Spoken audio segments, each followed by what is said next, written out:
Hey, it's Sam. And John. And you can watch new episodes of our latest podcast, OKOP, where we tell the funniest freaking stories on the internet. Like someone making billions off of playing RuneScape? Oh, make those Bitcoin billies. Or the doctor accidentally putting the mistress as the emergency contact instead of the wife. Hey, yo, that sounds like a family feud. Do not tell Steve Harvey. But the point is, we got some bangers. Yes, so if you want to laugh and occasionally cringe, listen now for free wherever you get your podcasts. It's Fibber, McGee, and Molly.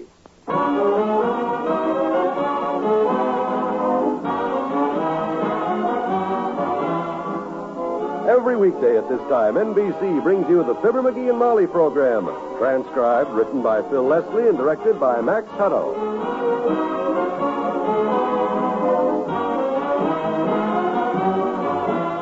We'll join Fibber and Molly in just a moment.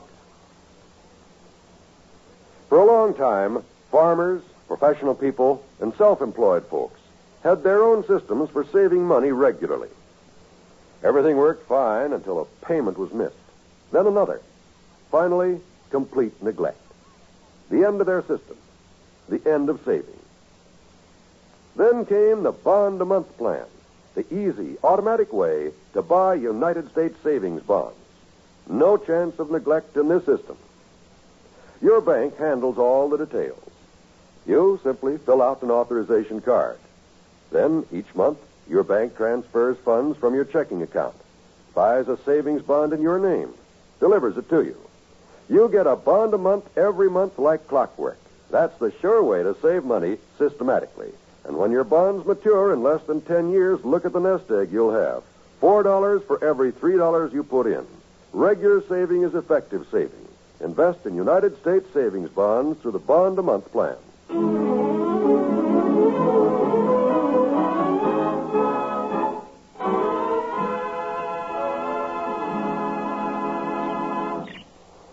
Listen to that little parakeet chirp, will you, Molly? Oh, he's so cute. Hi, baby. How you doing? Doing fine, he said. He's such a happy little thing. And why not? I'd be happy and carefree, too, if I had somebody rushing in to feed me every time I got hungry, fluttering around me all day to see if I was comfortable and covering me up at night so I wouldn't catch cold. Come to think of it, I have, haven't I? Yes, you have, dearie. And if you want a cuttle bone and some fresh gravel, I'll bring you that, too. No, thanks. I've had my gravel today. Next time you buy a box of it, get some that's not so white, will you? Why? I filled the salt shaker with it this morning and had it on my eggs. Boy, that was... Oh, look at him climb around that cage, McGee. Look, he's hanging upside down from the bars. Yeah, and singing at the same time. Boy, Gordon McRae can't do that even. Hey, look at him. He's still hanging upside down. I bet he's got his foot caught. No. Don't get excited. He's all right. You see? Look at him climb down the side of that cage. He shouldn't poke his head out between the bars like that. He's liable... Hey, his head is caught. Quick, spread the bars apart so... Oh, he's all right. He does that all the time, McGee. Huh? My goodness, the way you worry about that bird. Well, I don't want anything to happen to him. One of these days, that parakeet is going to be the world's champion talker. Don't forget, I'm teaching him myself, you know. There was a straight line if I ever heard one. You betcha. I'm going to master him the English language one of these days. When I get through with him, he'll have a vocabulary like John Cameron Swayze. John Cameron who's he? Swayze, you know, that news commentator, the guy on the radio that gives you the facts behind the inside information, behind the story, behind the news. Oh, him. Mm-hmm. Have you seen today's paper? Right here. I'm looking at the fashion page. Oh. I want to see if they ever made up their minds about the new skirt length. Are they fooling with that thing again? All this silly hogwash. Just because some guy in Paris runs short of material one year, all the women throw out their entire wardrobe. Oh, here we go again. I seem to remember going through the same thing with you right after the new look come along. You're darn right. Why do women always have to follow the leader like a bunch of sheep going over? Saved by the bell. Come in. Well, Mr. Oldtimer. Hi, daughter. Hi there, Johnny. What you doing? Oh, hi, old-timer. We were just looking through the paper, and I was telling Molly here that... Say, look at that headline, kids. This means trouble. Big trouble. What headline is that? Right there on the front page. Says the government's going to try to cut down the size of Texas. If they think us Texans is going to hold still for a month... No, that's not Texas. That's taxes. Taxes? Why, certainly. You know that stuff that every new administration always says the old administration has been collecting too much of. And if you'll vote for them, they'll see that you don't have to pay so much of because they can run the government on half of what the other guys wasted. What'd he say, daughter? I wish I knew. It's all right here in the paper. Don't you read the papers these days? Nope, too hard on the nerves. I was reading where, Hey, you still got that little green buzzard, have you? That's a parakeet.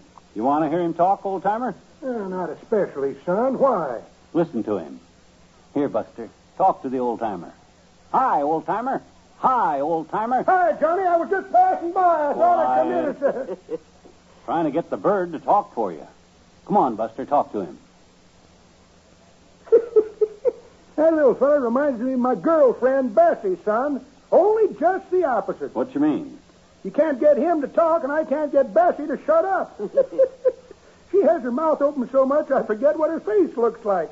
I says to her yesterday, Bessie, I says, oh, hey, I almost forgot what I come here for, daughter. Telegram. I brung it to you. A telegram? Gee whiz. I wonder who... Well, open it up, Molly, quick. No hurry, kid. It ain't urgent. Who's it from? Why, it's from Aunt Sarah. Yep.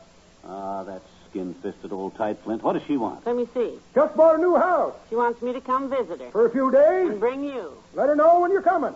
Well, dear old rich Aunt Sarah, my favorite aunt. Hey, wait a minute. How'd you happen to know what was in that sealed telegram, old-timer? Yes, I'm a little surprised at you, Mr. Old-Timer. Don't tell me you held this up to the light and read it on the way over here. Who, me? Well, me hold up a telegram to the light and try to read the writing? Oh, not me, daughter. Well, I didn't think you'd do a thing like that. My eyes are too bad. I have to steam them open.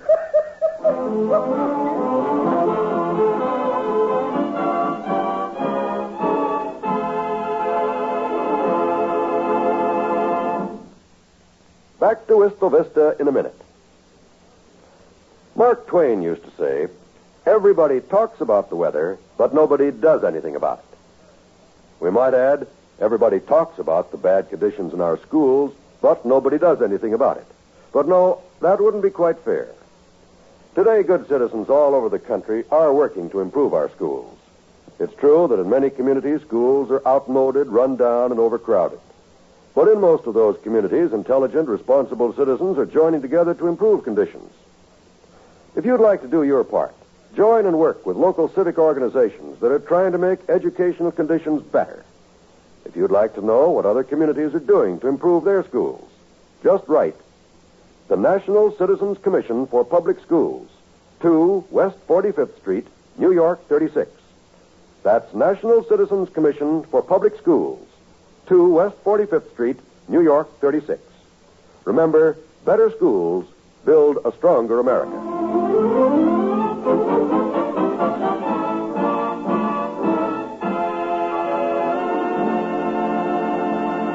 Isn't it nice of Aunt Sarah to invite us for a visit? You know, we haven't seen her in a couple of years. You know that, don't you? Yep. Seems only yesterday, don't it? I wonder what her new house looks like. Probably looks like she does. What do you mean? Old, small, and tight.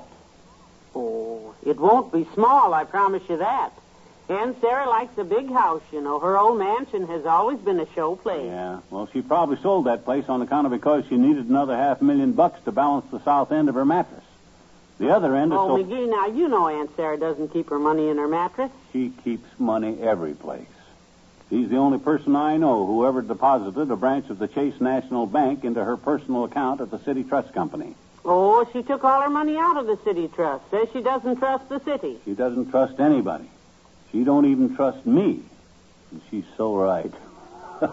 Just kidding, of course. Of course. I really love the old girl dearly. You know that. Mm-hmm. When I think of that sweet, loaded little old lady all alone in that great big house with no company except 14 servants and $80 million, I just want to go to her right now and hold her hand, the one with a pen in it. While she writes out a new will that says, to my beloved nephew, Fibber. Oh, McGee, stop it. Okay. When do we leave, Tootsie? Well, I thought we'd go Friday. Friday? I've got so many things to do first. Such as what? Well, I hate to bring this up, but we've simply got to have some new luggage. Luggage? What's the matter with my good old Gladstone bag? The one you had in vaudeville? That you bought from the man who had the dog act? Yeah, that's the one. You mean the suitcase with the wire screen in the end of it? Why, sure. That one? Yeah, what's the matter with it? Nothing. It's up in the attic full of those rock samples you brought home from the uranium hunting trip last year. Oh. The time you come in screaming, we're rich? Oh, yeah. Because the Geiger counter you borrowed was clicking like crazy when you held it over those rocks? Well, And it didn't stop clicking till you took off your wristwatch with the radium dial. well... So that suitcase is in the corner of the attic where you threw it. Run up and get it. Go on. Grab your hat. We'll go downtown and buy ourselves some new luggage. Want to make a good impression on dear old sweet Aunt Sarah.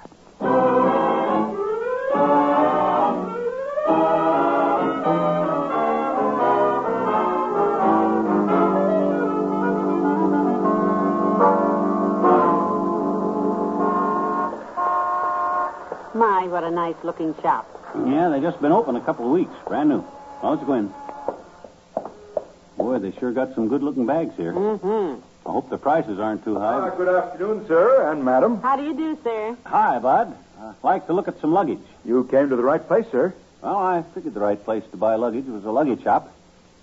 We're taking a trip, To visit my rich aunt. and my old suitcase won't do. Why, what's the matter with the old bag, sir? Oh, she's just lonesome, I guess. She wired us. No, McGee. He means your old Gladstone. Oh. It's worn out, sir. What do you have in the way of nice luggage? Anything your little heart desires, madam. How about a nice overnight bag? No, we may be gone a week, Bud. You got a nice over a week bag? Here's a very handsome number here. Yes, indeed, sir. Just look at that. Genuine imitation alligator. Doesn't look like alligator to me. No bumps. Aha! It doesn't look like alligator, but listen. Doesn't that sound like alligator? I'm afraid that'd make me nervous. A bag that snaps at me every time Only $49.50. Wow, that makes me nervous, too. Well, now, how about this beautiful set of matched bags? This is genuine saddle leather. No, Bud, we want to carry 'em, not ride 'em. Oh, this is a great buy, sir. Only $99.50 for the pair. $99.50. Holy smokes, what are them bags full of? $20 bills? I see I'm going to have trouble with him. Take a look over here, sir. Just look at this beautiful cowhide number. Pretty all right. Cowhide, is it? Sit on it, madam. Go ahead. Sit right on it, just like you'd put your winter coat in there as an afterthought, and we're trying to get it closed. Well, should I? Here, I'll sit on it. Let me.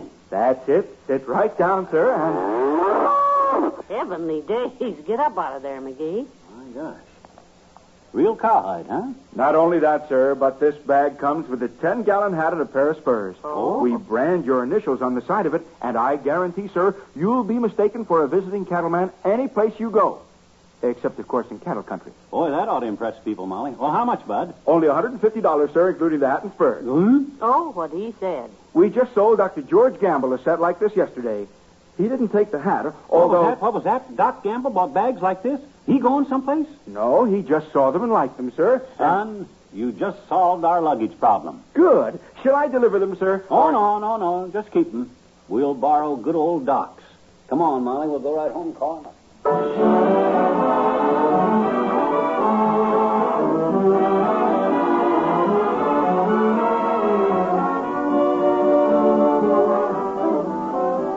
Fibber and Molly will be right back. When it's entertainment you're after, you'll find the very best on this station of the NBC radio network. Tomorrow night, for example, you'll hear Robert Young, Roy Rogers, Ralph Edwards, and Eddie Cantor, each with a great program for your listening pleasure. Robert Young portrays Jim Anderson on Father Knows Best, a program which is based on the assumption that the man of the family can put one over on the wife and youngsters.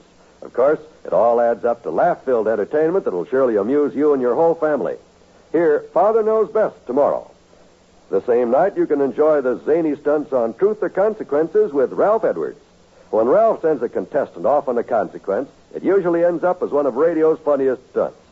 So listen tomorrow and see what's in store for Ralph's contestants when All America plays Truth or Consequences. And if you like Western songs and adventure, you'll find none better than the ones you hear on the Roy Rogers Show. And to top it all off, hear the little-known stories of show business that Eddie Cantor tells on his Show Business Show. Thursdays packed with stellar entertainment on the NBC Radio Network.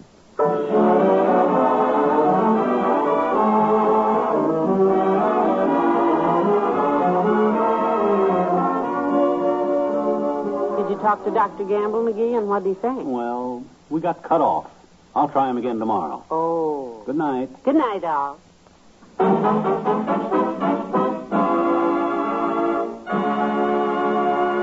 NBC has brought you the Fibber, McGee, and Molly program, transcribed with Bill Thompson as the old-timer and Jack Crucian as the clerk.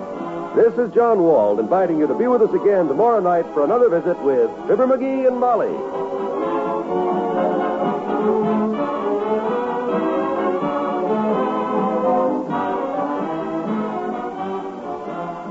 Now laugh with Can You Top This on the NBC Radio Network.